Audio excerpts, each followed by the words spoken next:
Praise the lord. ఎడారిలో సెలయేర్లు, streams in the desert. ఈరోజు దేవుని వాక్యము, అనేక శ్రమలు అనుభవించి మనం దేవుని రాజ్యంలో ప్రవేశింపవలెను. అపోస్తుల కార్యములు 14వ అధ్యాయము 22వ వచనము.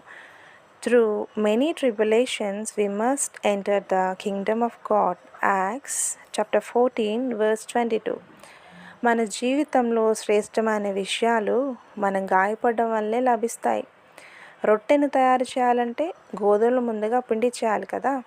సాంబ్రాణి మీద బొగ్గుల మీద వేస్తేనే పరిమళ ధూపం వస్తుంది. నేలను పదునైన నాగలితో దున్నితేనే విత్తనాలు చల్లడానికి అనువుగా అవుతుంది.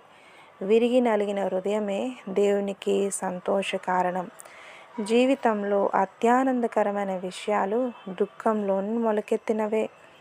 మానవ ప్రవృత్తి ముందు శ్రమలను అనుభవిస్తేనే కానీ లోకానికి ఆశీర్వాద కారణంగా రూపుదిద్దుకోదు.